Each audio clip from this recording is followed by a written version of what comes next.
সত্যি আমি বলছি যে হ্যাঁ, বলে যে না থাকলেই ভালো। আপনার নামটা একটু বলেন। ঋতু আক্তার। ঋতু?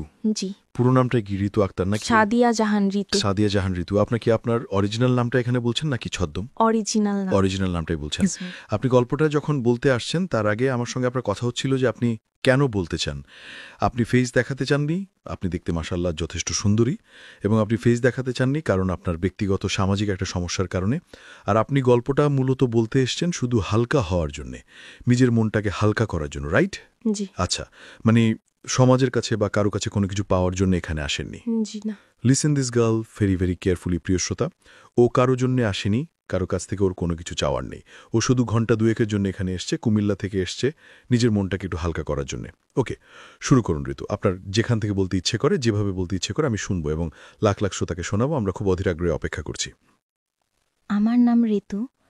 আমি এসেছি কুমিল্লা থেকে। আমার বাড়ি কুমিল্লা, লাকসাম নাঙ্গলকোট থানায়। আমরা 4 ভাই বোন। বড় একটা ভাই আছে, দেশের বাইরে থাকে। আমি মেজু।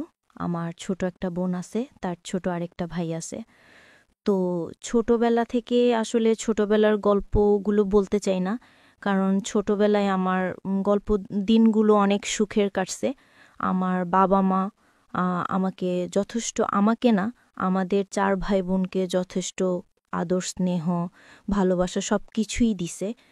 তো আমি যখন খুব ছোট ছিলাম তখন আমার আগে আমার আরেকটা বোন হয়েছিল। তো বোন মারা গেছিল। তা আমার বাবা খুব মেয়ে পছন্দ করে।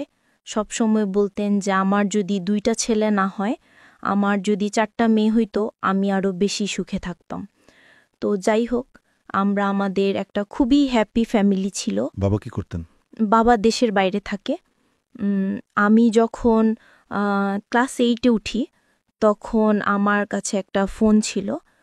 তো আমার বেশিরভাগ পড়াশোনা হয় আমার নানুর বাড়িতে, কারণ নানুর বাড়ি। কি এরকম যে আপনি জন্মের পর থেকেই বাবাকে দেশের বাইরে দেখেছেন? হ্যাঁ। ওকে।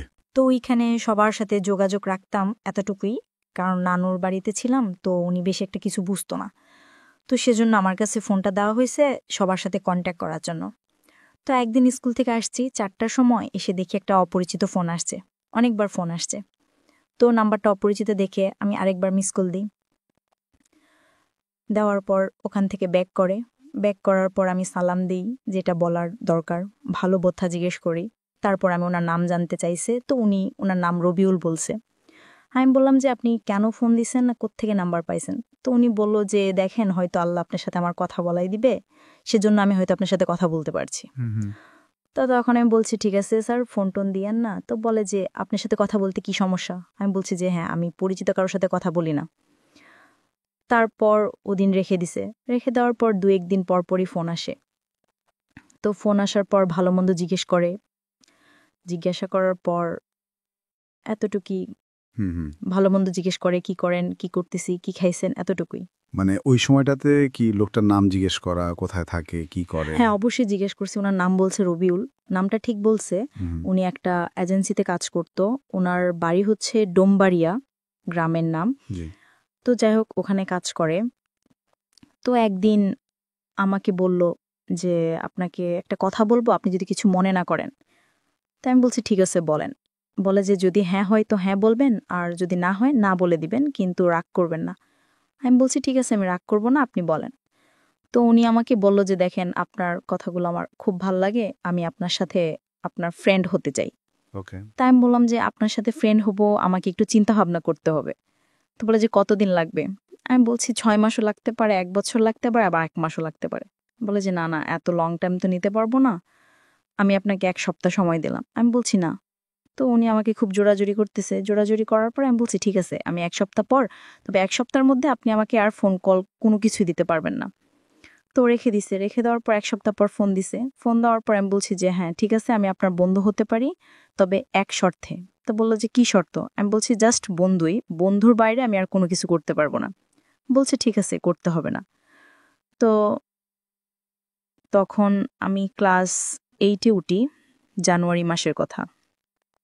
তো এভাবেই ওনার সাথে কথা বলি, কথাবার্তা চলতেছে। তো কথাবার্তা চলার মাধ্যমে উনি আমাকে দেখা করার কথা বলছে, এর আগে অনেকবার। তো দেখা করার কথা বলছে, আমি আসলে দেখা করতে চাই না ওনাকে। তো 1 বছরের মাথায় উনি আমাকে প্রপোজ করে। কিভাবে করলো? ফোনের মাধ্যমে? হ্যাঁ, ফোনের মাধ্যমে। 1 বছর কোনো দেখা হয়নি। হ্যাঁ। এর মাধ্যমে কি আপনাদের এর আগে ফেসবুক বা অনলাইনে কোথাও? তখন তো আমি ফেসবুকে এমনিতে নরমাল একটা ফোন ইউজ করতাম। হুম। এছাড়া কোনো কিছুই? আপনাকে প্রপোজ করে ফেলেছে 1 বছর কথা বলার পর। প্রপোজ করে ফেলছে। আমি বলছি ঠিক আছে। আপনি তখন ক্লাস 8 এ পড়েন। ওর বয়স কত ছিল? ওনার বয়স তখন 24 বছর ছিল। আপনি তখন খুব বেশি হলে 13 থেকে 14 বছর বয়স। 10 বছর। ওনার বয়সটা ভালো লাগতো। ভয়েসটা ভালো লাগেনি। আর ওনাকে দেখি না, জাস্ট ওনার সাথে কথা বলতে আমার ভালো লাগতো, সেজন্য কথা বলতাম। তো কথা বলার পর উনি আমাকে প্রপোজ করলো, বলে যে আপনার সাথে আপনার মানে কথায় অনেক চিন্তা ভাবনা করলাম, আপনার মতো এরকম একজনকে খুঁজছি, বা আপনাকে আমার খুব ভালো লাগে, আপনাকে যদি আমার জীবনসঙ্গী হিসেবে পাইতাম তাহলে অনেক ভালো হইতো। আমি বলছি আপনি কি আমাকে দেখেন নাই? দেখেন আমি তো দেখতেও সুন্দর না, আপনি যেভাবে চাচ্ছেন আমি তো ওরকমও না। বলে যে না, যার কথা শুনছি। আমি জানি না, আমি নিজের একটা ঘটনা ছোট করে একটু শেয়ার করব। Sorry for this interruption, but this is very important. এই যে না দেখে যে আকর্ষণটা জন্ম হয় একজন আরেকজনের প্রতি, ভুলেও ভাববেন না যেটা শক্তি নেই। এটা ভয়াবহতম শক্তিশালী আকর্ষণ। ভয়াবহ, মানে আনথিঙ্কেবল। এটা আমার ব্যক্তি জীবনে একবার হয়েছিল। আমি তখন একবার ইনিশিয়ালি, আজ থেকে 12 বছর বা 11 বছর আগের কথা, যিনি হয়তো বা রেডিওটা শুনছেন, উনি, আমি জানি না, কারণ তাকে আমি আজ পর্যন্ত চোখে দেখিনি, এবং আমি নিজে জানি যেটা কত ভয়াবহতম হতে পারে। আমার মনে আছে, আমি ঘটনাটা খুব ছোট করে বলি। নামটা পর্যন্ত আমার মনে আছে, আমি নামটা বলবো না, কারণ নামটা বললে নামের সাথে হয়তো অনেকেরই নাম মিলে যাবে, হয়তো সেটা ভালো হবে না তার জন্য। এই মেয়েটি, আমি তখন ইউনিভার্সিটির অনার্স কমপ্লিট করে ফেলেছি, মাস্টার্স পড়ছি, এরকম একটা সময়ের ঘটনা। হঠাৎ করে নাম্বারে একটা ফোন আসলো এবং কথোপকথন শুরু করলাম। এমন হলো যে ঘণ্টায় ঘণ্টা তার সঙ্গে আমার কথা বলতে হচ্ছে, এবং আমি তাকে কোনোভাবে মাথা থেকে বের করতে পারছি না। 2 দিনের মাথায় গিয়ে আমি ফুললি যেটা দেখলাম যে আমি প্রচণ্ড রকমভাবে অ্যাডিক্ট হয়ে গেছি তার ভয়েসের প্রতি। মানে আমি তার ভয়েসের ফ্যান ছিলাম। এবং সে এরকম বলল যে, আমি তখন মহসিন হলে থাকতাম, এবং সে বলল যে সে শামসুনারা হলে থাকে। ইনফ্যাক্ট আমার মহসিন হল থেকে শামসুনারা হলের দূরত্ব খুব বেশি না। আমি হঠাৎ করে একদিন, মানে আমি তখন রেডিও টুডেতে একটা অনুষ্ঠান করি, পোস্টবক্স 9032, এবং ওই অনুষ্ঠানটা করার পরে আমি চিন্তা করলাম I need to meet her. এবং আমি হলের সামনে গেলাম, গিয়ে আমি তাকে বললাম যে আপনাকে আমার সামনে আসতে হবে, আইদার আপনি আসবেন অথবা আমি কানেকশন এখনই অফ করে দিব। আমি ঠিক জানি না, মানে আমি সেই কাজটা কি করেছিলাম, বাট আমার মনে আছে সে আসেনি আমার সামনে। সো আদৌ সে শামসুনার হলে ছিল বা অন্য কোথাও ছিল আমি জানি না। এবং আমি যেটা করেছিলাম যে সিমটা বের করে আমি ভেঙে ফেলেছিলাম সিমটা, এবং ওই সিমটা আমি আর পরবর্তীতে কখনো তুলিনি বা কোনো ইউজ করিনি। সো ওই 2 দিনের রেজাল্ট দিয়ে আমি যেটা বুঝতে পারি যে এটা ভয়াবহতম আকর্ষণ তৈরি হয়, এবং এই ভয়েস দিয়ে যখন একটা মানুষের অবয়ব বা মূর্তি আমরা মনের মধ্যে তৈরি করি, সেটা সবচাইতে নিজের জায়গা থেকে সবচাইতে সুন্দর মানুষের যে অবয়বটা, সেটা ভিতরে তৈরি করি, এবং এটা দুর্ধর্ষতম আকর্ষণ। এইটা না জেনে এই দিকে পা বাড়ানো, এটা ভয়াবহ রকমের ভুল আমি বলবো। যাই হোক, আপনার ক্ষেত্রে আপনি না দেখে ও আপনাকে প্রপোজ করেছে, আপনি কি করলেন? তখন আমি বলছি যে আপনার সাথে তো আমার প্রথমেই কথা হয়েছে যে ফ্রেন্ড হিসাবে আমরা সারা জীবন থাকবো, কিন্তু তার বাইরে আমি কোনো কিছু করতে পারবো না। তো বলে যে হ্যাঁ দেখেন, আমি আপনার প্রতি খুবই দুর্বল হয়ে গেছি, আসলে আপনাকে সবসময় ভাবি, সেজন্য আসলে ফ্রেন্ড থেকে যদি আরেকটু সম্পর্কটা আরেকটু গভীরে যায় তাহলে আপনার জন্য ভালো হয়, আমার জন্য ভালো হয়। তখন আমি বলছি যে আমি আপনাকে দেখি নাই, বাট আপনি আমাকে দেখেন নাই, তো এখানে আসলে সম্পর্কটা কখনই হতে পারে না। তা আমি কথা বলে ফোনটা রেখে আমি ফোনটা অফ করে ফেলছি। একটানা 10 দিন আমি ফোন অফ রাখছি। ফোন অফ রাখার 10 দিন পর আমি যখন ফোনটা ওপেন করছি, ফোনটা ওপেন করার সাথে সাথেই ওনার ফোন। তা আমি ফোনটা তখন রিসিভ করি নাই। তো রিসিভ না করাতে অনেকবার ফোন দিছে, ফোন আমি রিসিভ করি নাই। তারপর উনি আরেকটা অপরিচিত একটা নাম্বার দিয়ে ফোন দিছে। তো আমি অপরিচিত নাম্বারটা যখন চিনি না, তখন এখন ভাবলাম যে আমার হয়তো আত্মীয় স্বজন হতে পারে। তো আমি ফোনটা রিসিভ করি। রিসিভ করার পর উনি আমাকে বলে যে আপনি আমাকে, মানে আমার ফোনটা রিসিভ করছেন না, আপনি ফোন বন্ধ রাখছেন কেন, কি সমস্যা আপনার, আর আপনার যদি ভালো না লাগে আপনি আমাকে না বলে দেন। আমি বলছি না, আমার ভালো লাগে না, আপনি আর আমাকে ফোন দিয়েন না, আসলে আমি এটা চাচ্ছি না, আমার ফ্যামিলি সেটা কখনোই অ্যাকসেপ্ট করবে না। তো বলে যে না, আপনি একটু ভেবে দেখেন, আসলে চিন্তাভাবনা করে তো মানুষ সব কাজ করে, তো চিন্তাভাবনা করেই ভালো, আপনি একটু ভেবে দেখেন। তো আমি বলছি ঠিক আছে, আমি ভাববো। তো বলে যে ভাববার জন্য কতদিন সময় লাগবে। হুম হুম তো আমি বলছি দেখেন আমার চিন্তাভাবনা যেদিন শেষ হবে আমি আপনাকে কয়দিন পর ফোন দিব, কিন্তু তার আগে আপনি আমাকে আর ফোন দিবেন না। বলে যে না না, এটা কেমন কথা, আসলে আপনার সাথে কথা না বলে আমি থাকতে পারি না, এই 10টা দিন আমার অনেক কষ্ট হয়েছে, আপনাকে আমি কিভাবে বুঝাবো। তো বলে যে ঠিক আছে, আমি 10 দিন সময় দিলাম। তো ঠিক আছে, আমি 10 দিন পর উনি আমাকে ফোন দিল বিকেলের টাইমে।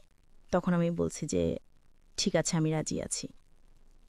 তো বলে যে ঠিক আছে, তখন তো রাজি হয়েছি। আপনি রাজি হয়ে গেলেন? হ্যাঁ, আমি রাজি হয়েছি। রাজি হয়ে গেলেন কেন? হ্যাঁ। মানে আসলে মানে চিন্তা ভাবনা করেছি, আসলে আমি সে কেমন দেখতে সেটা আমি জানি না।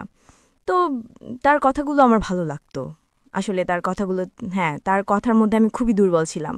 তারপর সে অনেক সুন্দর গুছিয়ে কথা বলতে পারে, বা তার কথাগুলো অনেক ভালোই লাগে আমার, মানে শুনতেই মন চায়। তো যাই হোক, তারপর এভাবে অনেক দিন কেটে গেছে, প্রায় 1 মাসের মতো। তো উনি আমাকে হঠাৎ আবার বলতেছে যে ঠিক আছে, এখন তো আমরা আরেকটা রিলেশনে নতুন করে আরেকটা রিলেশন করছি, তো এখন তো আমি আপনাকে তুমি করে বলতে পারি। আমি বলছি ঠিক আছে, তুমি করে বলেন। এখানে একটা জিনিস খেয়াল করবেন, ওদের এই সম্পর্কটা এটা কিন্তু অনেক লম্বা সময় নিয়ে তারপরে কিন্তু হয়েছে। যদিও দুজনকে দেখেনি, সম্পূর্ণ ভার্চুয়াল একটা রিলেশনশিপ। প্রথম পর্যায়ে ফ্রেন্ডস ছিল, পরে আপনারা মানে এক ধরনের কি বলে বয়ফ্রেন্ড গার্লফ্রেন্ড রিলেশনশিপে গেলেন। এটার মধ্যে সময় নিলেন কতদিনের? প্রায় 1 বছরেরও বেশি। 1 বছরও বেশি। 1 বছরের 1 বেশি। বছরের বিচে, যেটা সাধারণত দেখা যায় না। মানে এই ধরনের সম্পর্ক ভার্চুয়াল জগতে হতে সপ্তাহখানিকেরও কম সময় লাগে। এটা পার্সন টু পার্সন ডিপেন্ড করে। বাট উনারা 1 বছর সময় নিয়ে দুজনের প্রতি অ্যাফেক্টেড হয়েছেন, এবং খুব হ্যাঁ, লম্বা একটা সময়, আমি বলবো যথেষ্ট সময় নিয়েছেন। যাই হোক প্রিয় শ্রোতা, আমরা এখান থেকেই ফিরব। গল্পটা শুরু হয়েছে মাত্র, এবং একটা বিষয় অবশ্যই খেয়াল রাখবেন, আজকের এই জীবন গল্প দুর্ধর্ষতম, কষ্টদায়ক, বেদনাদায়ক, ভয়াবহতম একটা গল্প। এবং যারা কষ্ট কম নিতে পারেন তাদের না শোনাটাই ভালো। আমি প্রথমে বলে দিচ্ছি, কারণ আমার কাছে মনে হচ্ছে যে মানে নিজে তো বাবা হয়েছে মাস 3-4 হলো, সহ্য করাটা আসলে কঠিন, খুবই খুবই কঠিন। ঋতু বলুন তারপর। তারপর সে আবার আমাকে বলেন যে দেখা করার কথা। তো তখনও আমি আসলে এতটা তার সাথে এতটা ফ্রি হইতে পারিনি। তো তখন আমি আর তাকে বলছি যে না, আজকে দেখা হবে না। তাকে এভাবে ঘুরে ঘুরে আমি সময় পার করতেছি। প্রায় 1.5 বছর চলে যাই। 1.5 বছর চলে যাওয়ার পরে সে আমাকে হাটের একদিন শুক্রবার ছিল, তা আমাকে বলতেছে যে দেখো, তুমি যদি আজকে আমার সাথে দেখা না করো তাহলে তোমার সাথে কোনো সম্পর্ক থাকবে না। তো বলছে যে তুমি স্কুলের সামনে আসবা, আমি ওইখানে আসবো। তো আমি বলছি ঠিক আছে, বিকাল 5টার দিকে। তখন আসলে আমি তখন নানুকে বললাম যে আমি একটু বাজারে যাব। তো নানু বলল যে নাই, এখন বাজারে যাওয়ার দরকার নেই। তো তোমার মামা আছে, তোমার মামাকে বলো, যদি উনি যাইতে দেই তো তুমি যাও। তখন আসলে মামার কাছে তো বলতে পারবো না, কারণ মামার কাছে বলবে যে তোমার কি লাগবে, তুমি আমার কাছে বলো, তোমার যাওয়ার দরকার নেই। তখন আমি বলতে পারি নাই। তো যে কোনো কারণে আমি বাইর হইতে পারি নাই। তখন আমি ওকে আর বলতে পারিনি যে মানে আমি আসবো না। তখন আমি আবার ফোনটা অফ করে ফেলছি। যে তখন সে আমাকে অনেকবার ট্রাই করছে। আমার ফোনে তখন মিস কল অ্যালার্ট চালু ছিল। তো আমি যখন ফোনটা ওপেন করছি, দেখি যে সে আমাকে প্রায় 1000-এর উপর ফোন দিছে। তো সে আমাকে রাগ করে 2-3 দিন ফোন দেয় নাই। 2-3 দিন ফোন না দেওয়াতে আমিও ফোন দেই নাই। তো 2-3 দিন পর সে নিজে আমাকে আবার ফোন দিছে। ফোন দেওয়ার পর বলতেছে, তোমার কি সমস্যা, তুমি আমার সাথে দেখা করলা না কেন? তো আমি বলছি আমার সমস্যা ছিল, আমি বাইর হইতে পারিনি। তো বলে যে বাইর হইতে না পারলে তুমি আমাকে বলতা। তো আমি বলছি বললে হয়তো আপনি এটা অন্যভাবে নেবেন, সেজন্য আমি বলতে পারিনি। তো তাকে সরি বলছি।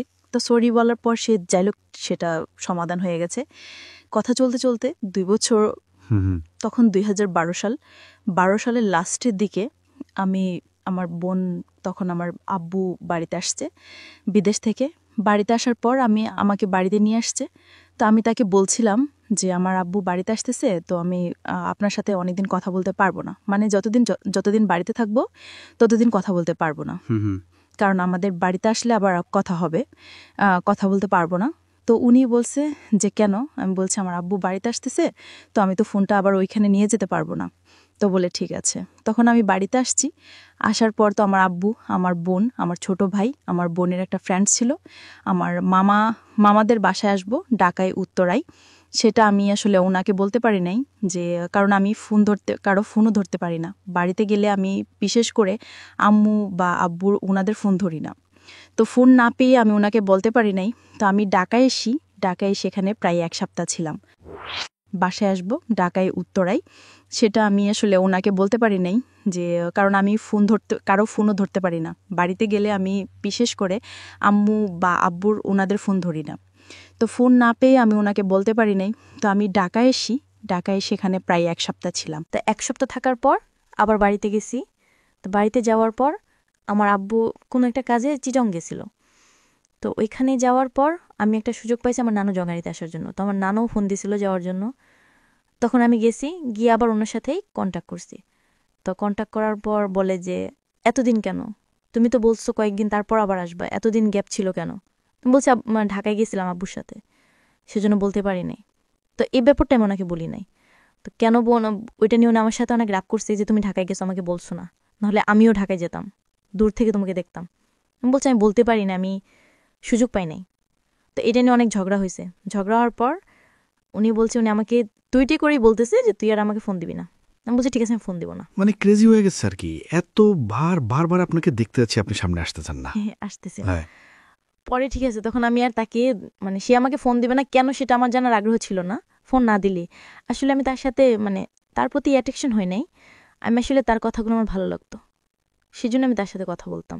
তার প্রতি পয়েন্ট করবেন প্রিয়শ্রোতা, ও যেটা বলছে যে ওর কথাগুলো শুনতে ওর খুব মন চাইতো এবং এই কথাগুলোর কারণেই ওর প্রতি এক ধরনের ওর দুর্বলতা ছিল, কিন্তু এটা আসলে সে অর্থে কোনো লাভ ছিল না।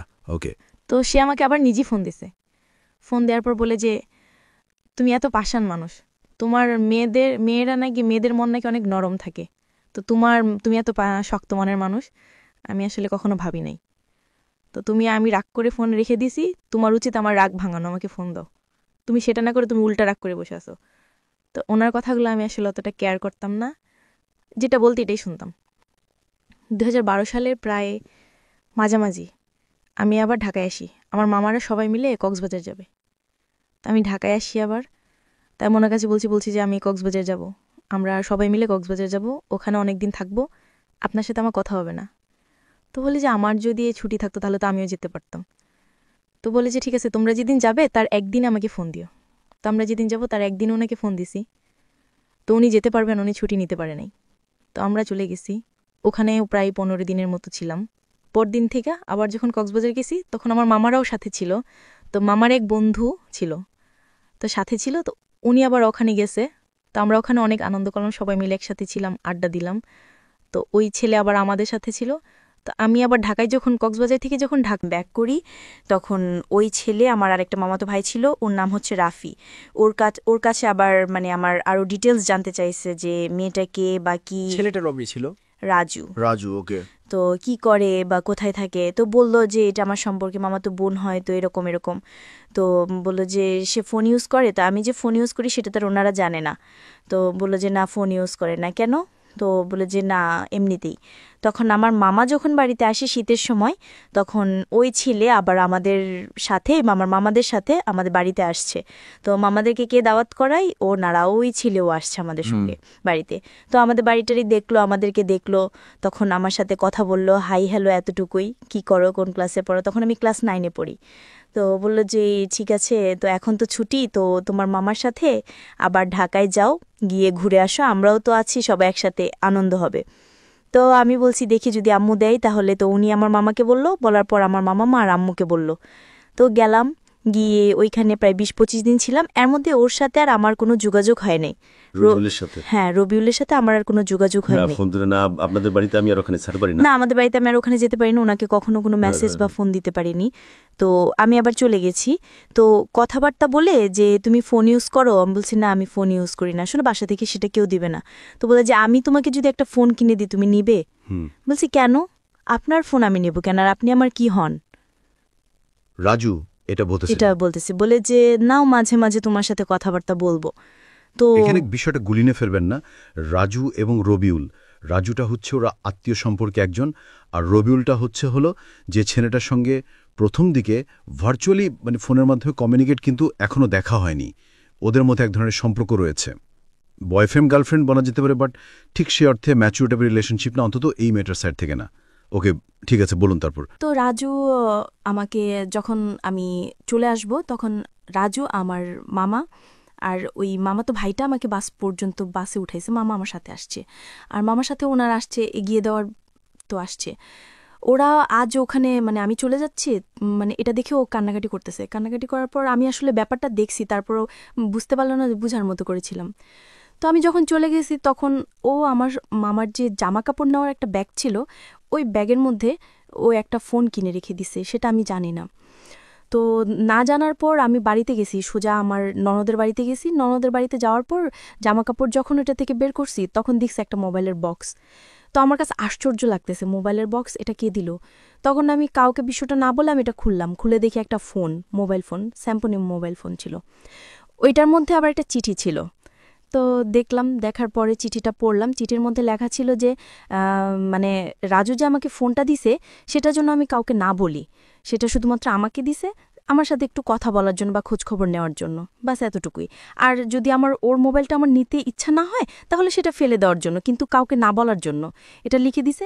তো লিখে দেওয়ার পর আমি এটা রেখে দিছি, কিন্তু আমি আর ফেলি নেই। ওইটার সাথে আবার একটা সিমও দিছে।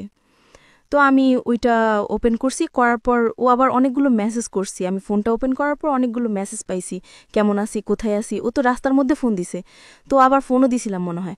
তো এখন রাত্রেবেলা আমি আর ওকে ফোন দিই নাই বা মেসেজও রিপ্লাই দিই নাই। তো রাত্রেবেলায় সন্ধ্যার দিকে আমার নানু তখন নামাজ পড়তে গেছে, তো আমিও নামাজ পড়ে ফেলছি আগে, নানু পরে নামাজ পড়তে গেছে। পড়ার পর আমি ওই আমার আগের ফোনটা রবিউলের সাথে আবার আপনি নামাজ পড়েন? তো রবিউলের সাথে রবিকে মিস কল দিলাম। তো মিস কল দেওয়ার পর সে সাথে সাথে ব্যাক করলো। ব্যাক করার পর রবির সাথে কতদিন পরে কথা হচ্ছে? প্রায় 1 মাস 10 দিন। 1 মাস 10 দিন কোনো কমিউনিকেশন ছিল না? না, কোনো অনুভব করিনি। তার মানে বুঝতেই পারছেন কোনো লাভ ছিল না, নাহলে 1 মাস 10 দিন অফ ট্র্যাকে থাকা সম্ভব না। সেও বিজি হয়ে গেছে অন্য কোনো জায়গাতে, রবিউল মাথা থেকে আউট হয়ে গেছে। কিন্তু যখনই ও ফিরে আসছে, সময় হাতে আছে, তখন আবার রবিউলকে নক করছে। তারপর ফোন দিলাম। ফোন দেওয়ার পর ও ফোনটা রিসিভ করার সাথে সাথে খুব কান্নাকাটি করতেছে, অনেকজন মানে বাচ্চাদের মতো খুব জোরে জোরে কান্নাকাটি করতেছে, আমি কেন তাকে এতদিন ফোন দেই নাই। তখন আমি তাকে ব্যাপারটা বুঝিয়ে বলছি। বুঝে বলার পর সে আমাকে বলতেছে, আমি তোমার সাথে কালকেই দেখা করতে চাই। আমি বলছি এটা কখনোই সম্ভব না, আমি কালকে দেখা করতে পারবো না, আমার যখন সময় হবে আমি তখনই আপনাকে ফোন দিব, আপনি আমার সাথে দেখা করেন। এর মধ্যে রাজু আবার আমার মামাতো ভাই, যেটা নিয়ে যার মাধ্যমে পরিচয় হয়েছিল, সে আবার আমার নানুদের বাড়িতে আসছে। তো রাজু আবার আমার নানুদের বাড়িতে আসছে। আসার পর সে আমাকে ভালো কথা জিজ্ঞেস করার পর আমার নানুর সাথে কথা বলল। কথাবার্তা বলার পর সে 2 দিন ছিল। 2 দিন থাকার পর সে আবার চলে গেছে। চলে যাওয়ার 5-6 দিন পর রাজু তার আম্মুকে পাঠাইছে, রাজুর আব্বু নাই, তার আম্মুকে পাঠাইছে আমার নানুর কাছে। পাঠাইছে সে আমাকে বিয়ে করবে, একটা বিয়ের প্রস্তাব নিয়ে আমাকে সে পাঠাইছে। সে কি করতো? সে পড়াশোনা করতো, অনার্স করতো। এই অবস্থায় বিয়ের প্রস্তাব দিয়ে পাঠিয়েছে। আর ওরা মানে ঢাকায় স্থানীয় ছিল। প্রস্তাব পাঠাইছে। তো তার আম্মু তো তখন আমাকে দেখে নাই, ঢাকা থাকাকালীন তো উনি আমাকে দেখছে। দেখার পর আমার নানুকে ডিরেক্টলি বলছে যে আপনার নাতিকে তো আমার ছেলে খুবই পছন্দ করে, তো আপনাদের যদি কোনো আপত্তি না থাকে তাহলে আমরা এখানে একটা আত্মীয়তা করতে পারি। তো আমার নানু বলে যে দেখেন, আমি তো ওর গার্জিয়ান না, ওর আব্বু আছে, আম্মু আছে, আমার ছেলেরা আছে, ওদের সাথে কথা বলতে হবে, আপনি ওনাদের সাথে কথা বলেন। তো রাজুর আম্মু একদিন ছিল, তারপরের দিন সকালবেলায় চলে গেছে। চলে যাওয়ার পর আমার নানু আমাকে বলতেছে যে রাজুর সাথে তোর কি? আমি বলছি যে তোরা না, কিছু না, এমনিতে কথাবার্তা। তো এরকম কিছুই না। তো বলে যে না সত্যি? আমি বলছি যে হ্যাঁ। বলে যে না, থাকলেই ভালো। তো আমি আর জিজ্ঞেস করি নাই যে কেন আসছে বা কি আসে বিষয়। তখন আমার আব্বুর কাছে বলছে আমার মামা, রাজুর আম্মু আমার মামার কাছে বলছে, আর আমার মামা আমার আব্বুর কাছে ফোন দিয়ে বলছে। তা আমার আব্বু বলছে ঠিক আছে, ছেলের একটা ছবি দাও, আর আমি খোঁজ খবর নিয়ে দেখি কেমন। তা ওনারও ছেলে পছন্দ হয়ে গেছে, ছেলেরও পছন্দ হয়েছে বা ওর আম্মুরও পছন্দ হয়েছে। মনে করেন 2 পক্ষ থেকে সবকিছু ঠিকঠাক। এখন আমার ছোট মামা যিনি, উনি আবার আমার আব্বুকে বলতেছে যে বিয়ে তো হবেই, ছেলেও ভালো, ছেলের ফ্যামিলিও ভালো, এখন ঋতুকে একবার জিজ্ঞেস করে দেখেন ও কি বলে। তো আমার আব্বু আসলে আমাদের বন্ধুর মতোই, বাবা বললেও নয়। তো পর আমার আব্বু আমাকে জিজ্ঞেস করছে। জিজ্ঞেস করার পর আমি বললাম যে আব্বু দেখেন, আমি আসলে সামনে আমার এসএসসি পরীক্ষা, তো আমি অন্তত পরীক্ষাটা দিই, আপনি কি বিস্তারিত বলবো? বলে যে ঠিক আছে, পরীক্ষা দাও। তো আব্বু ওই রকম বলে যে আমি আসলে একটা প্রাইভেট কোম্পানিতে জব করি, তো যে কোনোভাবে এটা ওই কোম্পানির মালিক পালিয়ে গেছে, এখন আসলে আমার উপর অনেক ধার দেয় না, এখন আমি আসলে বাড়ি থেকে বের হতে পারতেছি না, এখন অন্য একটা জায়গায় অ্যাপ্লাই করতেছি। তার মানে আমি বললাম, তা সেটা আমাকে বললেন না কেন আগে? তো বলে যে বলি না, এমনিতে আসলে একটু এটা আমি লুকিয়ে রাখছি, এটা বলতে চাইনি। তো আমি বলছি ঠিক আছে। তো তখন আমি তাকে নিজে ফোন দিতাম, আমি তাকে ফোন দিয়ে আমি তার সাথে কথা বলতাম। এমনকি সে আমার কাছে অনেকবার প্রায় 2-3 বার টাকা চাইছে তার মানে পকেট খরচের জন্য। আমি 2-3 বার প্রায় তাকে 10-12 হাজার টাকা দিছি, কিন্তু দেখা সাক্ষাৎ করে কিছুই না। আচ্ছা, তখন আমি যখন বিয়ে ব্যাপারটা বলছি, তখন আম্মু আমাকে বলল যে দেখ, ছেলেও ভালো, ছেলের ফ্যামিলিও ভালো, তুই রাজি হয়ে যা, তো এসএসসি পরীক্ষার পরে বিয়েটা হয়ে যাক, তুই রাজি হয়ে যা, অন্য কোথাও যদি কোনো কিছু থেকে থাকে সেটা বাদ দিয়ে দে। তা আমার আম্মা আমাকে এভাবে বলছে, তখন আমি একটু ডাউট করছি যে আমার আম্মা আমাকে হয়তো একটু সন্দেহ করছে। জি। তো সন্দেহ করার পর আমি তাকে আবার রবিউলটে বলে দিচ্ছি। বলে দেওয়ার পর আমি বলছি যে দেখেন, আপনার সাথে যা হওয়ার হয়ে গেছে, আমি আপনার সাথে আর কথা বলতে পারবো না, তা আপনি আমাকে ক্ষমা করে দেন। আপনার সাথে যদি কোনো বেদবি করে থাকি, আসলে এভাবে আমি ফ্যামিলির বাইরে যেতে পারবো না। এটা রবিলকে বললেন? হ্যাঁ, আমি রবিউলকে বলছি। তখন রবিউল তো অনেক খুব কান্নাকাটি করছে। সে যে রবি বাসার ঠিকানা জানতো, আপনার বাসার ঠিকানা? হ্যাঁ, সে আমার বাসার ঠিকানা জানতো। আমি তাকে সবকিছু সত্যি বলেছি। বলেছেন? হ্যাঁ। তখন সে খুবই কান্নাকাটি করছে। সে বলতেছে, ঠিক আছে, আমি তোমাদের বাড়িতে আসতেছি। আমি বলছি যে না, আমার যদি ভালো চান আপনি কখনোই আমাদের বাড়িতে আসবেন না, আর আসলে অনেক খারাপ হয়ে যাবে। তখন আমি তাকে এরকম কোনো কিছু বলার পর সে আসে নাই। আসার পরে সে বলছে, ঠিক আছে, তুমি আমাকে তো আর বিয়ে করবে না নাকি? আমি বলছি যে হ্যাঁ, করব না। তো বলে যে ঠিক আছে, তাহলে তুমি আমার সাথে শুধু একবার দেখা করো, একবার দেখা করার পর আমি তোমাকে কথা দিতেছি জীবনে তোমাকে আর ফোন দিব না। তাই আমি বলছি, একবার দেখা করে কি লাভ? সে বলে যে আমি কেমন মেয়ের সাথে কথা বলছি, তার মানে তাকে শুধু একবার দেখার ইচ্ছা, আর কিছুই না। আমি বলছি, আপনি কথা দিচ্ছেন তো? তো তো সে বলতেছে যে হ্যাঁ, আমি কথা দিছি। তো এর মধ্যে সে আবার ব্রাহ্মণবাড়িয়া এখানে একটা আপনার মাইক্রোক্যাটের একটা চাকরি পাইছে। তো আমি আবার ঢাকা যাই মামাদের বাসায়। তখন আমার মামার মানে মামানি প্রেগনেন্ট ছিল। তো তখন উনি খুব অসুস্থ ছিল। তো ওনাকে আমি দেখতে গেছিলাম, আমার আম্মু গেছিল সাথে। তা আমার আম্মু গিয়ে আমার আম্মু আমাকে রেখে চলে আসছে। তা আমি ওইখানে ছিলাম। থাকার পর ওইখানে আবার মামাদের পাশে ফ্ল্যাটে একটা মেয়ে থাকতো, নাম হচ্ছে রিয়া করে। তার সাথে আমার আবার খুব ভালো একটা বন্ধুত্ব ছিল। তার সাথে আমি আবার সবকিছু শেয়ার করছি। তো শেয়ার করার পর তখন আমি ঢাকায় গেছি। ঢাকায় যাওয়ার পর সে আমাকে বলতেছে যে আমি ব্রাহ্মণবাড়িয়ে যাওয়ার জন্য, তার সাথে দেখা করার জন্য। তা আমি বললাম, আমি একটা মেয়ে হয়ে আমি ওইখানে কিভাবে যাই? বলে যে দেখো, আমি তো নতুন অফিসে জয়েন করছি, নতুন, এখন তো আমাকে ছুটি দিবে না, তা আমি আসলে কিভাবে যাব তোমার কাছে, তুমি একটু আমার কাছে আসো। তা আমি বলছি ঠিক আছে। তখন আমি ওই রিয়াকে নিয়ে বাইরে বের হওয়ার নাম করে ওকে নিয়ে যাই। শুক্রবারের দিন ছিল তখন। ইন মিন টাইম কি আপনার রাজুর সঙ্গে দেখা সাক্ষাৎ করা, কথাবার্তা বলা, এগুলো কোনো কিছু না, ওই কথা মানে বিয়ের যখন ফোনটা আপনার কাছে সেই ফোনটা আমার কাছে, ফোনটা দিয়ে আমি আবার নবীর সাথেও কথা বলি, কিন্তু রাজুর সঙ্গে কথা রাজুর সাথে আর কথা বলি। যাই হোক, গেলাম ব্রাহ্মণবাড়িয়া বিশ্ব রোড, ওইখানেও উনি রবিয়াল আসছে। আসার পর আমরা গেলাম, যাওয়ার পর সে আমাকে ফোন দিছে। তো আমি বুরকা পরে যাই, আমি এমনিতে নর্মালভাবে গেছি। তো আসলে মানে আমি ওই কথাটা কখনোই ভুলবো না। ওনাকে দেখে আসলে আমার মানে মাথা ঘুরতেছে, মানে এরকম একটা অবস্থা যে মানে আমি আসলে যেটা ভাবছি, যেটা কল্পনা করছি, এটা সম্পূর্ণ বাইরে। সে মনে করেন তখন খুবই হ্যাংলা ছিল, অনেক কালো ছিল। তো আমি ভাবলাম, আরে বাবা, এটা কি? এটা তো এখন আমার ফ্যামিলি কখনো কোনোভাবে মেনে নিবে না। অডিওর সাথে ভিডিওর মারাত্মক পার্থক্য এটাকেই বলে। এবং এটি হয় আসলে ভোকাল শুনে ইম্যাজিন যেটা হয়, সেটা বাস্তবে যখন মুখোমুখি হয় সেটা আসলে অনেক বেশি, এবং এটা আরজেদের ক্ষেত্রে আরও বেশি হয়, টু বি অনেস্ট। অবশ্যই এখনকার যুগটা অন্যরকম, কারণ এখন ফেসবুকের যুগ, এখন সব আরজেদেরকে দেখা যায়। আমরা যখন শুরু করেছি তখন দেখা যেত না। তখন এক একজনের ইম্যাজিনেশন ছিল যে নিশ্চয়ই আমার আর যে আমি যাকে পছন্দ করি সে দেখতে শাহরুখ খানের মতো হবে, সালমান খানের মতো হবে। এবং তারপর যখন ফেস টু ফেস হতো, সে দৃশ্য নাই বা বলি। যাই হোক, নিজের জীবনেও বেশ কয়েকটা অভিজ্ঞতা আছে আর কি, যে জন্যই বললাম। হ্যাঁ, তারপর তার সাথে আমি দীর্ঘ 3 বছর পর দেখা করি ওই দিন। তো 3 বছর পর দিন ফার্স্ট দেখা। তো আমি আবার যখন আমি তার সাথে দেখা করতে যাচ্ছি, মানে গাড়ি তুলতেছি, তখন আমি আবার তাকে বলছি যে দেখেন, আপনি আমাকে কথা দিছেন আপনি আমার সাথে শুধু একবারই দেখা করবেন। এখন আপনি যেরকমই হোক, আমি আপনার সাথে দ্বিতীয়বার কথা বলবো না। সে বলছে ঠিক আছে, তুমি নিশ্চিন্তে থাকো, আমি তোমাকে কখনোই বিরক্ত করব না। তো যাই হোক, সে আমাকে দেখলো, আমিও তাকে দেখলাম। দেখার পর ওইখানে একটা রেস্টুরেন্টে গেলাম। ওই দিন আমি সারাদিন মানে তার সাথে দেখা করবি একটু খাওয়া দাওয়া শেষ হলো।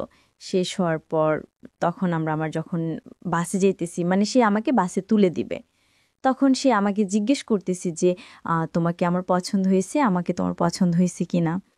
তখন তো আমি বলছি ঠিক আছে, আপনি তো আমাকে বলছেন যে আপনি আমার সাথে আর কখনই দেখা করবেন না বা কথা বলবেন না, এটা কেমন কথা? এটা এখন তো আপনি আমার মানে কথার সাথে কাজের কোনো মিল নেই, এটা তো কখনোই সম্ভব না। আমি আপনাকে বিশ্বাস করে আপনার সাথে দেখা করতে আসছি, আর আপনি এখন এটা কি বলতেছেন? বলে যে না দেখো, আমি বলে ফেলছি, এটা শুধু তোমাকে দেখার জন্য বলছিলাম, আমি মন থেকে এটা বলিনি। আমি বলছি ঠিক আছে, আমি আগে বাসায় যাই, আমি অনেক টায়ার্ড, আমি খুবই ক্লান্ত, অনেক জার্নি হয়েছে, আমি বাসায় যাই। তো আমার ফোনে চার্জ ছিল না, তো আমি যখন গাড়িতে উঠি তখন আমার ফোনের মানে মোবাইলটা বন্ধ হয়ে গেছে।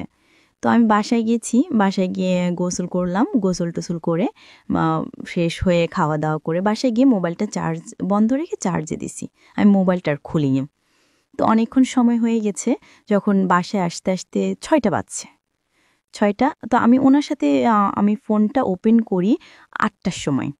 তো ফোনটা ওপেন করার সাথে সাথে উনি আমাকে ফোন দিছে, যে বলতেছে এই তুমি আমাকে কেন এতক্ষণ ফোন দাও নাই, মোবাইল বন্ধ ছিল কেন?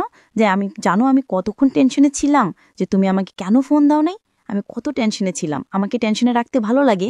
মানে সে এরকম করে কান্নাকাটি করতেছে। আচ্ছা, তো আমি বলছি যে দেখেন আপনি কান্নাকাটি করতেছেন কেন, আসলে আমি আপনাকে ফোন দিব কেন? আপনি তো বলছেন আমার সাথে আপনার কোনো কথা হবে না, তাহলে আপনি আমাকে ফোন দিয়েছেন কেন? আপনি আমাকে দয়া করে ফোন দিয়েন না, আমি আপনার কথার উপর বিশ্বাস করে আপনার সাথে দেখা করছি, সেই জন্য এটা নয় যে আপনার সাথে আবার কথা বলতে হবে। তখন সে আমাকে বলতেছে যে তুমি যদি আমার সাথে কথা না বলো আমি মরে যাব, আমি ট্রেনের তলে নিজে জীবন দিয়ে দিব, আমি ফাঁসি দিব, মানে এরকম বিভিন্ন রকমের ব্ল্যাকমেল করতেছে। তো করার পর আমি ফোনটা রেখে দিয়েছি।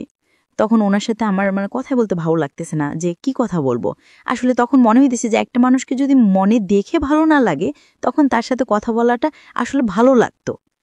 তখন ওনার কথাগুলোই তখন আর আমার কাছে ভালো লাগতো না, কিন্তু দেখা করার আগে ওনার কথাগুলো আমার খুব ভালো লাগতো, কিন্তু তখন আর দেখা করার পরে দেখা মানে কথাগুলোই ভালো লাগতো না।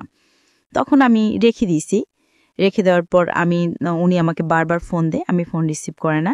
তারপর আমি নাম্বারটা ব্ল্যাক লিস্টে রেখে দিয়েছি। তো রেখে দেওয়ার পর সে আমাকে বিভিন্ন নাম্বার থেকে ফোন দিছে। ফোন দেওয়ার পর আমি ফোন মানে কোনোভাবেই রিসিভ করি না। তো তার এক কলিং ছিল, আমি ওনার নামটা বলতে চাচ্ছি না, তো তার এক কলিং ছিল, সে আমাকে ফোন দিছে। ফোন দেওয়ার পর বলতেছে কি আমি কি ঋতুর সাথে কথা বলতে পারি? আমি বলছি হ্যাঁ আমি ঋতু, আপনি বলেন। তো বলে যে আপনি কি রবিউলকে চিনেন? আমি বলছি কোন রবিউল? বলে যে ওই দিন শুক্রবারে দেখা করতে। আমি বলছি মানুষটা আসলে সত্যি সত্যি যদি আবার মরে টরে যায় তখন তো মানে আপনার অন্তর একটু মায়া হয়েছে তার জন্য। তখন আমি বলছি ঠিক আছে ওনার কাছে দেন।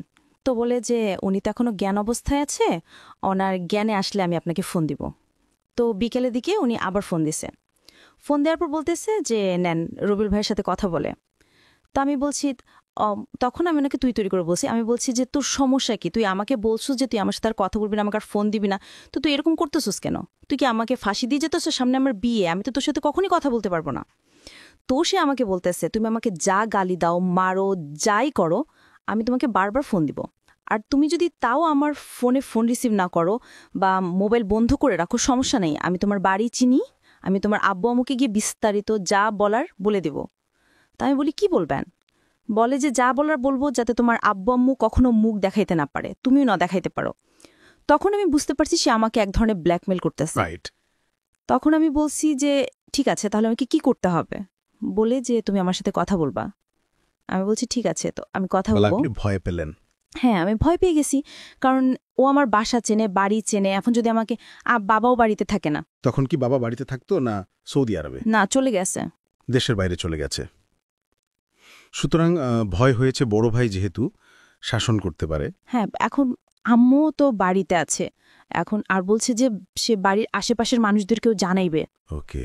তা আমি তার সাথে নামে একটা মেয়ের কুচ্ছা রটনা হওয়া বা মেয়েটার নামে একটা কিছু রটনা হওয়া, এটা কিন্তু বাতাসেরও আগে আগে দৌড়ায় গ্রামগঞ্জে, এবং খুব সহজে সে আমার মানে কথাগুলো রেকর্ড করে ফেলছে। কথাগুলো রেকর্ড করছে, ফোনের কথাগুলা, আগের কথাগুলা, যে সত্যি সত্যি যদি বলে দেয়। এখন রেকর্ডগুলো যদি সবাইকে শুনায়, এখন তো তার কাছে হাতে নাতে প্রমাণ আছে। এখন তো আমি যদি বলি কেউ আমার কথায় বিশ্বাস করবে। করবে না। সিবাকে আপনি মেয়ে তো শাসন করতে পারবে সারা জীবন, সেটা তো যথেষ্ট ডিফারেন্স।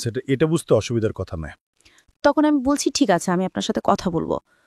তো বলবে এইভাবে আরও ধরেন 2 মাস কেটে গেছে। 2 মাস কেটে গেছে, এর মধ্যে আমার পরীক্ষা, আমি এসএসসি পরীক্ষা দিছি।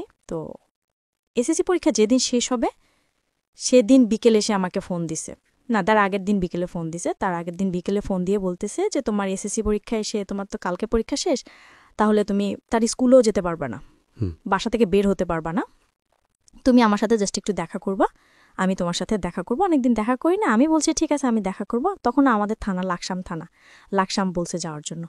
তো আমি পরীক্ষা দিয়ে আমি সোজা বাড়িতে না গিয়ে আমি লাকসাম চলে গেছি তার সাথে দেখা করার জন্য। তো সে ওখানে তার কিছু বন্ধুবান্ধব আসছে, আসার পরে সে আমার সাথে কথাবার্তা বলল।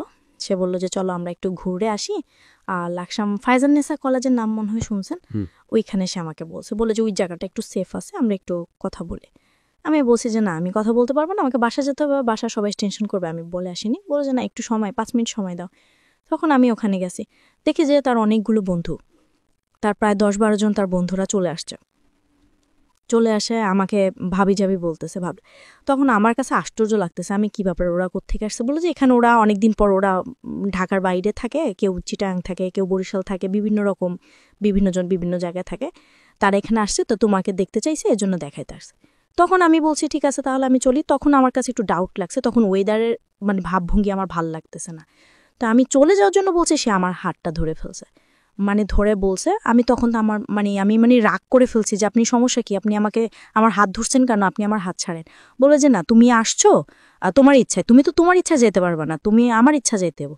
আমি বলছি আপনি আমার হাত ছাড়বেন নাকি আমি এখানে চাচামেচি করবো। বলা যায় চাচামেচি করলে কয়জন তোমার কথা বিশ্বাস করবে, সবাই আমার পক্ষে, তোমার পক্ষে তো কেউ নেই। তো আমি বলছি আপনার সমস্যাটা কি। বলা যায় আমি তোমাকে বিয়ে করব। আমি বলছি আপনার মাথা ঠিক আছে, আপনি কেন আমাকে বিয়ে করবেন। হ্যাঁ, সবার সামনে সে আমার সাথে জড়াজড়া করতেছে, আমার হাত নিয়ে টানাটানি করতেছে, তার বন্ধুরা তার পক্ষে। আপনার সঙ্গে কেউ ছিল? আমার সাথে কেউ ছিল না, আমি একাই ছিলাম ওইখানে। তো তখন আমি অনেক ভয় পেয়েছি, তখন আমি খুব কানাকাটি করতেছি। তখন ওই কলেজের মাঠেই মনে করেন বিকেলটা আমি খুবই ফাঁকা ছিল, আর আশেপাশে কোনো লোকজন ছিল না যে আমি কাউকে ডেকে আমার সমস্যার কথা বলবো। তখন তার একটা বন্ধু একটা প্রাইভেট কার নিয়ে আসছে, নিয়ে এসে আমাকে টান মেরি গাড়ির ভিতর ঢুকিয়ে ফেলার পরে তখন কি জানি তারপর কি হয়েছে আমি আর জানি না। তখন আমার যখন জ্ঞান আসছে তখন আমি একটা রুমের মধ্যে একটা বাসার মধ্যে ছিলাম, ফ্যামিলির বাসার মধ্যে ছিলাম। তো তখন আমার চোখে পানি টানি দিছে, দেওয়ার পর তখন তখন জ্ঞান ফিরছে ঠিকই, কিন্তু আসলে আমি কথা বলার অবস্থার মধ্যে ছিলাম না। হ্যাঁ, তারপরে আপনি দেখলেন যে কোনো একটা জায়গায় আপনি তখনও ঠিকমতো শারীরিকভাবে ওকে না। হ্যাঁ, তো তারপর এখানে একটা মহিলাকে দেখলাম, তো উনি আমাকে বললো যে তুমি ঠিক আছো। তো আমি বলছি আমি কোথায়, আমি বাড়ি যাবো, আমাকে বাড়িতে নিয়ে যান। তুমি জানো তুমি কার কাছে আসছো? আমি বলছি যে না আপনি কে? বলে যে তুমি যে ছেলের সাথে আসছো আমি ওই ছেলের আন্টি হই। তো আমি বলছি দেখেন উনি আমাকে জোর করে এখানে আনছে, আমার আসলে কোনো আসার ইচ্ছা ছিল না, আপনি আমাকে যাওয়ার একটু ব্যবস্থা করে দেন। বলে যে না ওরা তো বিয়ের ব্যবস্থা করতে গেছে, তোমাদের তো নাকি আজকে বিয়ে। আমি বলছি না আমার তো বিয়ে করার ইচ্ছা নাই, দেখেন আমার বিয়ে ঠিক হয়ে গেছে, এখানে আমি আসলে থাকতে পারবো না, আর আপনি বুঝার চেষ্টা করেন, আমি তো ওনার সাথে জাস্ট ফ্রেন্ড হিসাবে কথা বলছি। তো বলে দেন না তুমি মিথ্যা কথা বলো কেন, আমি তো সব শুনছি। তো উনি আমাকে এড়িয়ে যাইতেছে। এইভাবে যাওয়ার পরে তো যাই হোক, এখন ও ছেলে আসছে, আসার পর আমি ও ছেলে পা ধরে ফেলছি, পা ধরে মাফ চাইতেছি। রবিউলের? হ্যাঁ, পা ধরে মাফ চাইতেছি যে আমাকে একটু চলে যেতে দেন, আমার জীবনটাকে এভাবে নষ্ট করিয়েন না। তো সে বলতেছে যে আমার মধ্যে কি নাই, আমি তোমার জীবন কেন নষ্ট করব, আমি তোমাকে বিয়ে করতে চাই, এমন তো নাই যে তোমাকে নিয়ে টাইম পাস করতেছি বা তোমাকে নিয়ে কোথাও গিয়ে সময় কাটাতেছি, আমি তো তোমাকে বিয়ে করতে চাই। তো আমার মধ্যে কি এমন নেই যে তুমি আমাকে ভালোবাসো না? তখন আমি বলছি যে আপনি নিজের চেহারাটার মধ্যে গিয়ে দেখছেন, আমি বলছি। বলার পরে সে আমাকে একটা থাপ্পড় মারছে, ওইখানে অনেক জোরে একটা থাপ্পড় মারছে। থাপ্পড় মারা আমার খুব কানাকাটি করতেছি, কানাকাটি করার পর বলতেছে যে তুই যদি আমাকে বিয়ে না করাস এখানে তুই আমার লাশ দেখবি। আমি বলছি আপনি মরেন, যাই করেন এটা আপনার ইচ্ছা, আমি আর আপনার কোনো কথায় আমার বোন গলবে না। তখন সে কি করছে, একটা তরকারি কাটার যে ছুরিগুলা ওইগুলো আয়সা তার হাতের মধ্যে একটা ইরে করে দিছে, অনেকগুলো রক্ত বাইর হইতেছে। তো বাইর হওয়ার পর আমার তখন খারাপ লাগছে, তখন আমি ধরে গিয়ে তার হাতটা চেপে ধরছি যাতে রক্ত বাইর না হয়। তো চেপে ধরার পর তার আন্টিকে আমি ডাক দিছি, ডাক দেওয়ার পর উনি আইসা ব্যান্ডেজ করে দিছে। তারপর বলে যে ওই ছেলে আমাকে বলে যে এখন তো দেখছো আমি তোমাকে কতটা ভালোবাসি, এখন তুমি কি চাও আমি তোমার জন্য মরে যাই? তখন আমি আসলে এক ধরনের মানে রাজি হয়ে গেছি। আমি বলছি ঠিক আছে আমি রাজি। তো আমি বলছি যে ঠিক আমি রাজি এক সত্যি, তো আমি বিয়ের পর আমি বাড়িতে চলে যাব। তো সে বলছে যে না, বিয়ের পর তো আমি বাড়িতে যাওয়ার জন্য তো তোমাকে বিয়ে করবো না, আমি বিয়ে করব তোমাকে আমার কাছে রাখার জন্য। তো যাই হোক বিয়েটা হয়ে গেছে, 9 লাখ টাকা কাবিননামা ছিল। সে আমাকে বলছে যে কাবিননামা কত টাকা হবে? তখন আমি বলছি যে আপনার ইচ্ছা। তখন আসলে আমার ওই মানসিকতা মানে বিয়ের জন্য যে প্রস্তুতি থাকা আমি আসলে ওরকম ছিলাম না। তখন আমি বলছি যে আপনার যত ইচ্ছা। তো কয় না তুমি বলো। আমি বলছি যে ঠিক আছে 10 লাখ টাকা। তো কাজী বলতেছে ঠিক আছে, কেউ কিছু বলার দরকার না, আমি একটা বলে দিই। তো উনি 9,101,000 টাকা বলছে। আপনার বয়স হয়েছিল বিয়ের? না, আমার বয়স তখন আমি ক্লাস এসএসসি পরীক্ষা দিছি, তখন আমার 16 বছর সামথিং। সর্বজোরে 15-16 বছর তখন চলে। তো তখন আবার আমার নাজি কত বয়স দেখালো? ওইখানে 20 বছর দিছে। 20 বছর দিয়েছে। এরকম বিয়ে তো যদি কেউ করে এবং এটা যদি কোনোভাবে আইনি ঝামেলায় যায় তাহলে মানে ওনারা তো ফাঁসাবেন, কাজই সবার আগে ফাঁসবে আর কি। তো যাই হোক, তো আমাকে ওতে 9,101,000 টাকা বলছে। বলার পর তো বিয়েটা হয়ে গেছে। হওয়ার পর সে যেখানে চাকরি করে ব্রাহ্মণবাড়িয়া, সেখানে আমাকে নিয়ে গেছে। ওই দিনই ট্রেনে চলে গেছি আমরা। যাওয়ার পর ওখানে একটা রুম নিল। রুম নেওয়ার পর কিছু জিনিসপত্র কিনলো। তোমার কি বাড়ির কথা আপনার মনে পড়েনি? বাড়িতে কি হচ্ছে? না, অবশ্যই পড়ছে। তখন আমি তাকে অনেকবার চেষ্টা করছি। তখন তো আমার কাছে ফোন ছিল না, কারণ আমি সাথে করে ফোন নিয়ে আসিনি। আর তাকে আমি অনেকবার বলছি যে বিয়ে যেহেতু হয়ে গিয়েছে তখন তো বাড়ি থেকে কোনো সমস্যা করবে না, বাড়িতে জানাই। বলে যে না না, এখন বাড়িতে জানালে সমস্যা করবে, আমি আগে আমরা একটু সেটেল হই তারপর বাড়িতে জানাবো। তখন মানে সে যেভাবে বলতেছে সেভাবেই, কারণ মানে তার কথাও যদি আমি একটু মানে লটচর করি, সে আমাকে ছুরি টুরি দিক ভয় দেখায়, তারপর হাত কাটনি মানে ভয় দেখায়। তখন আমি আসলে এতটা ছিলাম না। তো বাড়িতে কি হয়েছে না সেটার আমি তখন জানি না। তো তখন আমাকে ওখানে নিয়ে গেছে। নিয়ে যাওয়ার পর সে আমাকে একটা রুম নিল। রুম টুম নেওয়ার পর মানে টুকিটাকি যা লাগে আর কি সব নিছে। নেওয়ার পর তো চলতেছি, তখন যাচ্ছি। বাড়িতে কি হয়েছে সেটা তো আমি জানি না। তখন ওখানে গেলাম। তো নেওয়ার পর সেই তো সারাদিন চলে গেল। তো রান্না বান্না করলাম। তো সে কোথায় গেছে আমি জানি না, সারাদিন সে বাসায় ছিল না। রুম কি আগে থেকে নেওয়া ছিল নাকি ও রুমে গিয়ে উঠলেন? না, সে ওইখানে মানে আগে থেকে একটা রুম নিয়েছিল। সেই তো রাত্রেবেলা তো সেই আসছে আয়শা, কিছু ফুল টুল দিয়ে রুমটা সাজাইলো নিজেই। হ্যাঁ, না নিজে না, সেই আর তার এক বন্ধুকে নিয়ে, বন্ধুই সাজাই দিছে। সে কোথায় গেছে আমি জানি না। তো তার বন্ধু, তার এক কলিং, উনি আবার বিয়ে করছে, ভনি আবার ওখানেই থাকে। সে আমাকে বাড়ির তালা দিয়ে চলে গেছে। তো আমি সারাক্ষণ রুমের মধ্যে ছিলাম। তো রুমের মধ্যে থাকার পর সে বিকেলের দিকে আসছে আর আমাকে বলতেছে তো তুমি রেডি হও। তো আমি বলছি কেন রেডি হব, কোথায় যাব? বলে যে আমার এক ফ্রেন্ডে দাওয়াত দিচ্ছে রাত্রে, ওখানে খাওয়া দাওয়া করব। তো আমি বলছি আমি রেডি হব কি, আমি তো তখন আমার তো মানে কিছুই নেই। হ্যাঁ, আমি রেডি হব কি? সে আমার জন্য একটা শাড়ি কিনলো, 1200 টাকাতে একটা শাড়ি কিনছে, আর নর্মালি বাসায় পরার জন্য 2টা 3 পিস কিনছে। তো নিয়ে আসছে। নিয়ে আসার পরে সে আমাকে বলছে রেডি হওয়ার জন্য। তো রেডি হয়েছি। রেডিমেডি হয়ে আমরা ওই ফ্রেন্ডের বাসায় গেছি। যাওয়ার পরে ওখানে খাওয়া দাওয়া করে আমরা আবার রিটার্ন আসছি। ওই ফ্রেন্ড বাসায় যখন খাওয়া দাওয়া করতে গেছি, তখন মানে আবার খাওয়া দাওয়া করে যখন আবার বাসায় আসছি, তখন দেখি ফুল টুল দিয়ে সাজানো রুমটা। তো তখন তখন আমি শুয়ে পড়ছি, কারণ মানে আমার মানে টেনশন হইতেছে যে বাড়িতে কি হচ্ছে। তখন আমি এই জিনিসটা টেনশন করতেছি। তখন আমি বারবার তাকে বলতেছি যে বাড়িতে ফোন দেন। সে বলতেছে না, বাড়িতে এখন ফোন দেওয়া যাবে না, বাড়িতে এখন ফোন দিলে তোমাকে সবাই নিয়ে যাবে। আমি যেটা বলতেছি সে এড়িয়ে যাইতেছে। তখন রাত যখন হয়েছে তখন আমি শুয়ে গেছি। তো সেই দোকানে গেল।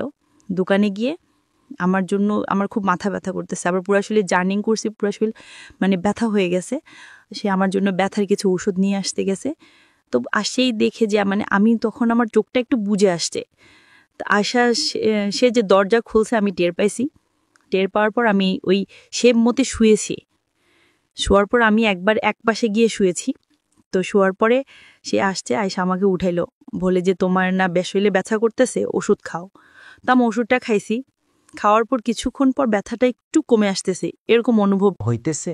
তখন সে আমাকে বলল যে তুমি কি ঘুমায় যাইবা? আমি বলছি যে হ্যাঁ আমি ঘুমিয়ে যাব। তো বলতেছে কেন? আজকে মানুষের জীবনের একটা প্রথম রাত আমাদের, আর এ রাতের জন্য মানুষ হাজার হাজার বছর অপেক্ষা করে, তুমি এ রাতেই ঘুমিয়ে কাটিয়ে দিবে? আমি বলছি আমার কাছে এটা কোনো রাতমাত মনে হয় না, আমি আমার ঘুম আসতেছে, আমি ঘুমাবো। বলল যে না আমার সাথে কথা বলো। আমি বলছি যে আপনার সাথে আমি কথা বলবো কালকে। তার কথা আমি আসলে এক কান দিয়ে নিতেছি, আরেক কান দিয়ে ফেলে দিছি। আমার মূল উদ্দেশ্য হচ্ছে আমি যদি কোনো রকম একটু সুযোগ পাই আমি পালিয়ে যাব, বাড়িতে গিয়ে তারপর সবটা কারণ বলে দিই। পালিয়ে যাব। হ্যাঁ, তখন আমার খুব ঘুম আসতেছে। তখন আমি একবার মানে বসা অবস্থায় ঘুমিয়ে গেছি। তখন ঘুমিয়ে যাবার পর সে আমাকে মনে হয় শোয়াইছে। তখন আমি আর বলতে পারবো না কি হয়েছে। তখন সকালে সে আমাকে আবার তালা মাইরে চলে গেছে, অফিসে চলে গেছে। আশেপাশের ফ্ল্যাটে কেউ ছিল না আপনাদের? হ্যাঁ ছিল। তো আপনি তো ওখানে নক করে বললেও বলতে পারতেন। মানে গেটটা এমন ভাবে ছিল, মনে করেন দরজাটা ছিল বাইরে, আর ভিতরে আবার আরেকটা ইয়ে ছিল মানে গ্রিলের মতো। আচ্ছা, মানে ওরকম হলেও সম্ভব না, চিল্লা হয়তো অনেক শুনবেন না। হ্যাঁ। আর পরে কি করছে, তখন আমি উঠছি, উঠে ফ্রেশ হয়েছি। ফ্রেশ হয়ে আমি নাস্তা খাইনি, আমি চাটা শুধু খাইছি আর পরোটা খাই নাই। তো না খাবার পর এখন আমি রান্নাবান্না করে কিছুই করি নাই। সে দুপুরে খাওয়ার জন্য আসছে, বাচ্চা ঠিক আছে সমস্যা নেই, রান্না করে নাই, আমি হোটেল থেকে নিয়ে আসছি। তো সেই হোটেল থেকে মাছ আর কি জানি নিয়ে আসছে, আমার মনে নেই। তো নিয়ে আসার পরে সে মানে আমাকে খাই দিতে চাইতেছে, তো আমি খাই নাই। তো সে আমাকে 2-3 বার এরকম করতেছে। তখন আমি কি করছি, আমি প্লেটটা ফেলতে চাই নাই, ধাক্কা দেওয়ার পর একটু জোরে এনে দিয়েছে, প্লেটটা মাটিতে পড়ে গেছে। পর সে রাগ করে ফেলছে, সে আমাকে একটা ধাক্কা দিয়ে ফেলছে। ধাক্কা দেওয়ার পর আমি একটা দেওয়ালের মধ্যে গিয়ে একটু বাড়ি খেয়েছি কপালের মধ্যে, তার কপালটা ফুলে গেছিল। তো ফুলে যাওয়ার পরে তখন আমি বলছি যে যেই মানুষ আমার বিয়ের একদিন না যাইতে আমার উপর এরকম টর্চার শুরু করতেছে, সেই মানুষ আমাকে কিভাবে সারা জীবন ভালো রাখবে, সেটা আমার ভালো জানা হয়ে গেছে। তো বলে যে কি জানি কয় না, তোকে তুই যত ইয়ে করস, চালাকি করস, তো এখান থেকে যাইতে পারবি না, তোকে যেহেতু আমি বিয়ে করছি এখানে থাকতে হবে। তখন এভাবে আমি আসলে একটানা প্রায় 2 দিন খাই নাই। 2 দিন শুধু একটু চা খাইছি আর কিছু না, চা খাই আর পানি খাই। তখন আমার শরীরে খুবই দুর্বল হয়ে গেছে। তো তখন সোমবার দিন ছিল, সে অফিস থেকে লাঞ্চের সময় আসছে, আসার পর সে আসছে আর আমি গোসল করতে গেছি। তো গোসলখানার আবার ভিতরে একটা দরজা আছে, একটা বড়, একটা মানুষ কোনো রকম বাইরে হইতে পারবে। তখন সে যখন অফিসে থাকতো না, তখন আমি ভিতরে চেষ্টা করতাম যে কোন দিক দিয়ে বাইর হওয়া যায়। তখন আমি ওই বাথরুমের ভিতরে ওই জায়গাটা দেখছি। দেখার পরে আমি ওইটার মধ্যে একটা কোমর ছিল, কোমরের উপরে দাঁড়িয়ে ওইটার মধ্যে আবার একটা মোড়া দিয়ে আমি দেখতেছি যে ভিতরে দাঁড়ানোর মতো কোনো পজিশন আছে কিনা। তখন দেখছি যে না, ভিতরে নিচে দাঁড়ানোর মতো একটু জায়গা আছে, একটা পা রাখা যাবে। তখন আমি কি করছি, তখন তো সে আমি বাথরুমে চলে গেছি, জামা কাপড় নিয়ে গেছি। আমি ভাবছিলাম যে সে যদি জড়িয়ে এসে পড়ে, তখন আমি একটা অজুহাত দেখাতে পারবো যে আমি গোসল করতে গেছি। তো সে আসছে, আসার পর আমি তো বাথরুমে ছিলাম, সে আমি শুনে নাই, সে অনেকক্ষণ হয়েছে মনে আসছে। তা আমি চেষ্টা করতেছি ওটার উপর উঠার জন্য, কিন্তু উঠতে পারতেছি না। তো আমি যে মোড়া দিছি, সে মোড়াটা কোমরটায় প্লাস্টিক টাইপের, ওইটা পিছলে হয়ে গেছে।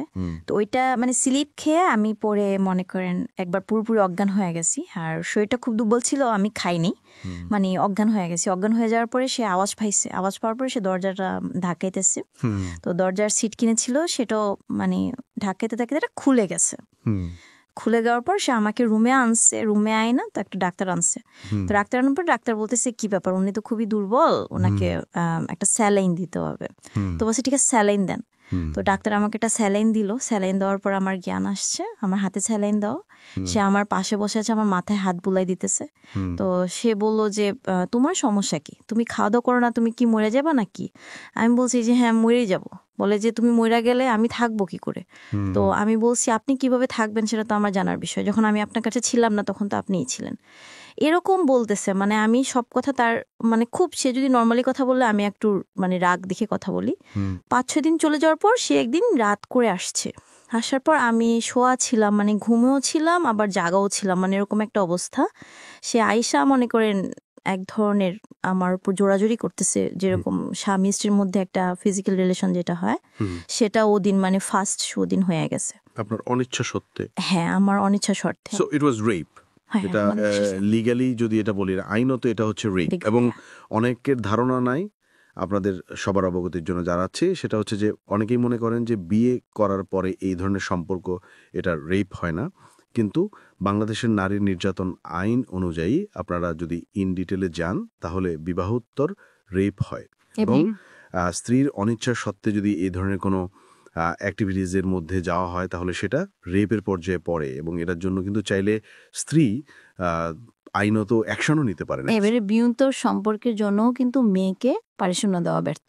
তারপর সে আমার সাথে জড়াজড়ি করে, এরকম 3বার সে আমার সাথে ফিজিক্যাল করছে। তো তখন আমি এক পর্যায়ে মানে নিস্তেজ হয়ে গেছি, বাট আমার কোনো হুঁশ ছিল না।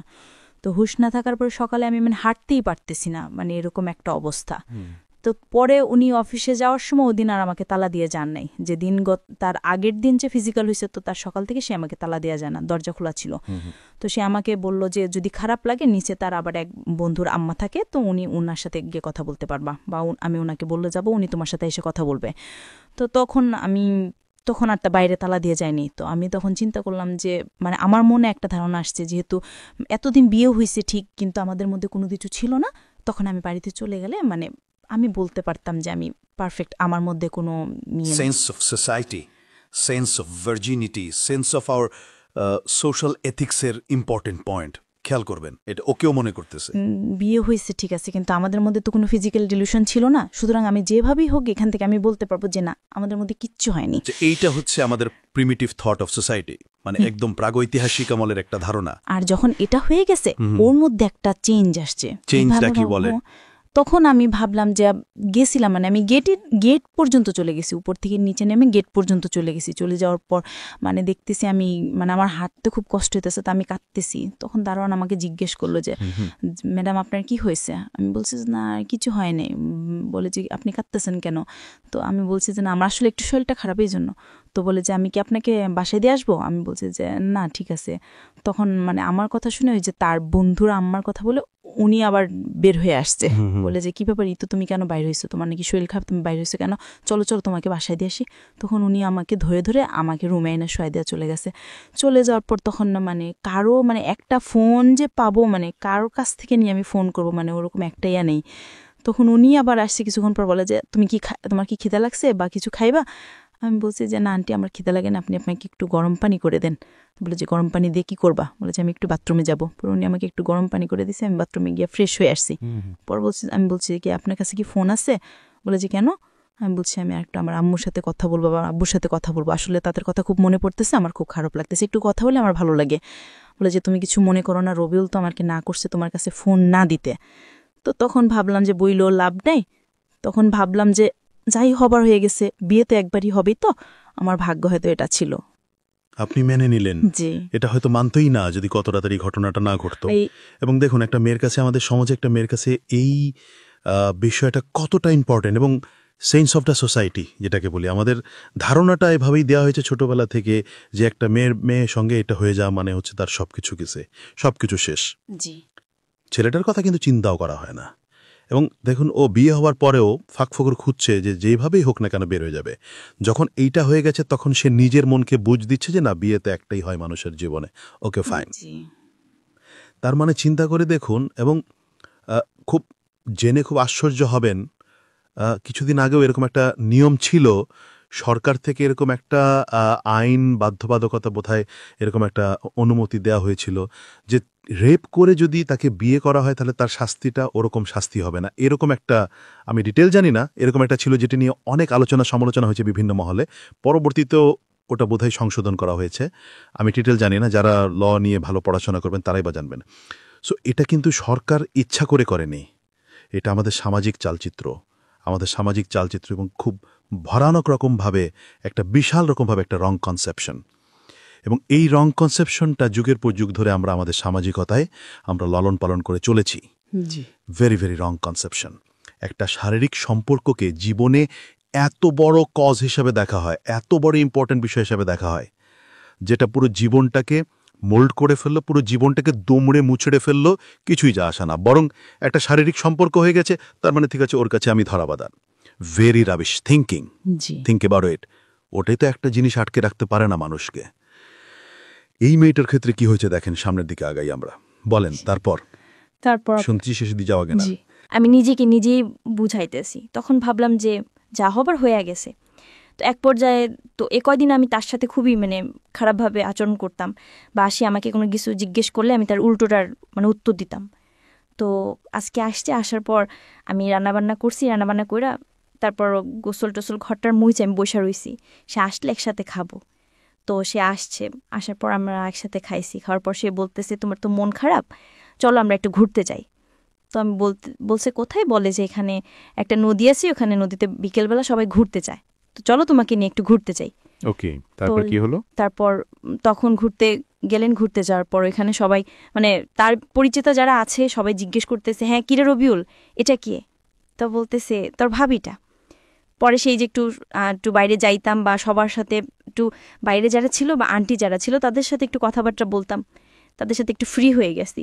তো তখন একদিন আমাকে এক আপু, আমার সিনিয়র অনেক, উনি আমাকে একদিন বলে, কে ঋতু, তোমাকে আমি একটা কথা বলবো, তুমি কিছু মনে করবো না। তো বলে যে তুমি আসলে রবিউল তো তোমার হাজবেন্ড, এখন তুমি বললে হয়তো তোমার মন খারাপ হইতো। আমি বলতে সমস্যা নেই, আপনি বলেন।